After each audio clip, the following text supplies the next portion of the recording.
Hello there, Commonwealth from here together with Joey Ferris, and after the reveal and confirmation of Ocarina of Time Remake, there's still one thing we haven't really seen, Adult Link. The other part of the game that really uses the Ocarina of Time properly. Yeah, and what's cool is that Nintendo's not going to split this remake up into 2 parts or even 3 like Final Fantasy VII Remake trilogy on Switch 2. So yeah, we'll probably be playing as Adult Link before GTA 6, depending on when this game comes out. With the reveal of Ocarina of Time Remake, we have seen Child Link sleeping, but we have definitely not seen Adult Link. As we promised you before the reveal of this game is that we would return back and continue talking about this game, and we left off pretty much as Link was heading off to pull out the Master Sword.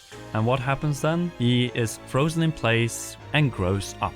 Joseph, do you think that as we end up with Ganondorf with the Triforce of Power and Link facing a little bit grumpy Rauru, will he hand him immediately the medallion, or will we see probably the biggest change in this remake? Namely that Link will have to tackle the Light Temple as the new first adult dungeon, or will it be rather saved as the new final dungeon, as we know that the Light Temple was cut from the original Ocarina of Time? I really want to hope that we see the Temple of Light here. With what we know from the reveal is that Nintendo's not shying away from changing how the story is presented, unless these are all renders made specifically for the trailer, which I highly doubt. And there's even some narration in there, which implies there may be feature-length voice acting in this game, unless the narrator's the only one narrating. If they've changed this much so far, I would love to think that they go as far as to include that Temple of Light dungeon.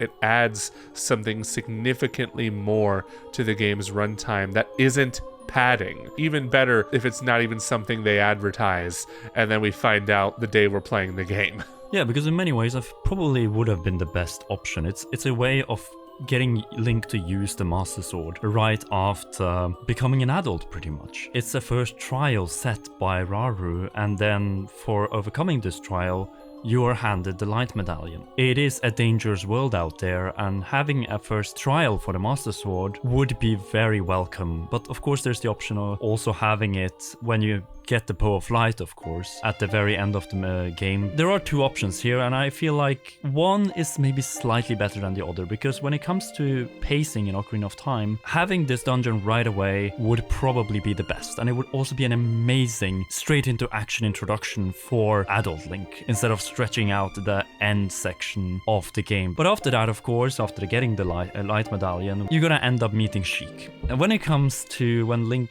stands next to Sheik, we will also get to see a little bit about the look and dimensions, because one of the things with this reveal is that Link's head is being complained to be a little bit bigger than the rest of his torso and legs and so on. You know, it's tough because, frankly, this is the worst look at Link we could have possibly received. It's dark, he's on his side, his eyes are closed. We don't get the full picture of what young Link even looks like. If it is like his adult head on his child body, we would have a problem there, but I don't think Nintendo would make such a blatantly obvious mistake. But when it comes to adult Link, all I think of when I think of Adult Link is how he looks in Twilight Princess and Skyward Sword. Those like the most recent modern looks at him we've seen in the classic Zelda, the era before the open air series. Adult Hero of Time is the biggest icon, and I think Curiomatic and Ocarina of Time Visual Remake has done a really good job envisioning what Adult Link could and should look like. Of course, we know that the art style now is different from that one,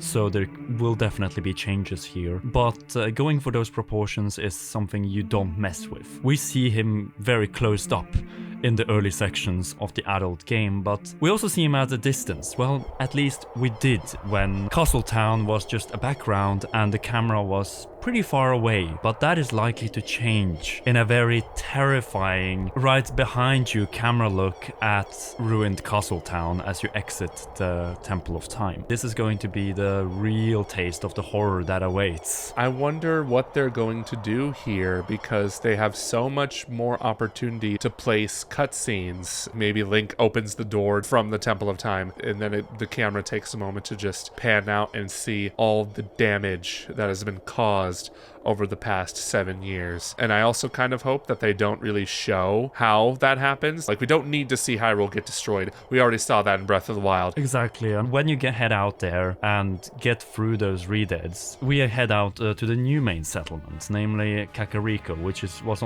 only under construction during the child section of the game. And the big highlight here is, of course, the race against Dampe in the graveyard, and the reward for that is, of course, the iconic Hookshot, the item that we have been missing in over 10 years. I don't know how else they could really change it unless they change a lot of the game and make it so you can grapple on way more objects. I know maybe they could have an option of first-person aiming and third-person aiming, of course with the gyro controls, because how could you not? There is a certain star who is introduced, well, gameplay-wise at least, in the second half of the game traditionally, but Epona is already there in Child Link section, and we know in Majora's Mask Link can ride Epona, young Epona at that. I wouldn't be too surprised if they could give us Epona early, because you learn Epona's song already in the child section from Malon. The adult section is, of course, where Epona truly shines, with the whole race against Ingo, and then making that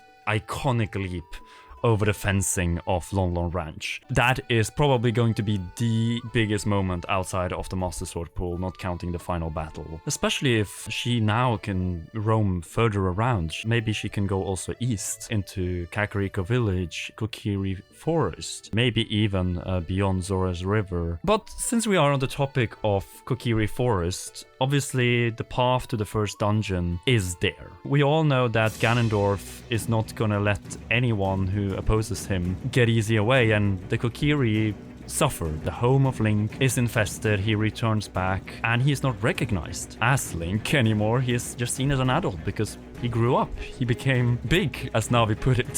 He became big, as in 5'7". You liberate, or at least partially liberate it, because of course you don't free it fully until you get rid of the curse in the Forest Temple. But you become the hero pretty much of Kokiri Forest. They just don't know that you are the same hero. If only Link could talk, right? And say, "It's me, guys." That's the question. Is this how this is gonna work, that Link talks first here and then in the movie? I personally don't think Link is ever going to talk in the games. I think Nintendo is very protective of that quality of him in the games, but we've seen him talk outside of the games, like in that 1980s cartoon, "Excuse me, princess," that kind of thing. I even think he talks in the manga as well, which I have not read. So I think with that in mind, Nintendo's going to make sure that Link never talks in the games. Maybe there's room for change in the future. I don't know if this is going to be the game to do it, but I'm confident that he will stay silent in this game in particular, but he will speak in the movie, because movies aren't games. You can't really have a silent protagonist in movies unless it's The Shape of Water.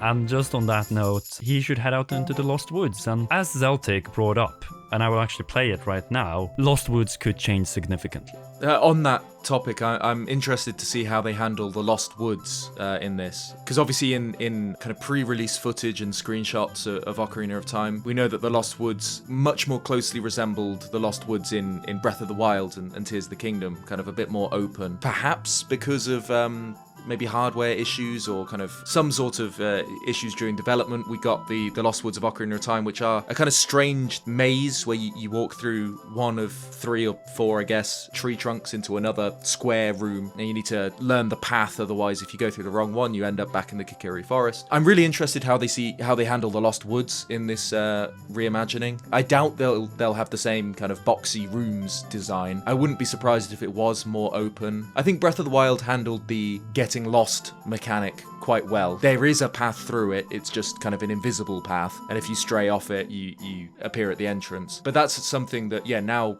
they're coming back to this game with all the hardware they want. They can basically create anything they want. There's no limitations anymore, really. I'm interested to see how they handle kind of not just the Lost Woods, but other elements like that, where clearly the design, the hardware of the time was limiting them. And just like that, we reach the final stretch towards the Forest Temple. Saria is missing. We know that she has been at the entrance of the temple. But as we make our way and face the Wolfos, I really wonder how the Wolfos will be, because it's a very unique enemy when you think about it. Yes, we had wolves or Wolfos in Breath of the Wild and Tears of the Kingdom, but they were more wildlife. They're not werewolves, obviously, but like sometimes they'll just throw hands at you like they're trying to punch you. I'm just gonna bet they're gonna turn them into regular wolves. I don't know. Now that I'm thinking about it, I feel like Nintendo would be like, hey, we need to make these look like Wolfos, no matter how weird they kind of look.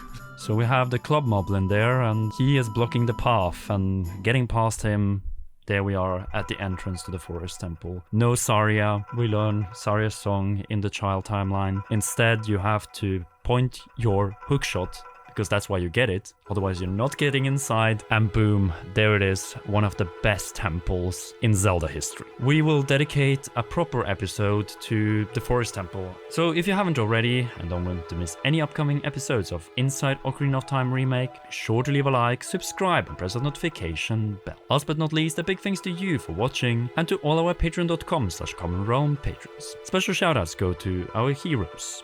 Fittingly with the hero of time, Cheryl, Garrett Hoy, Holly Wolf, and Kintaro. You rock, and please enjoy these awesome videos.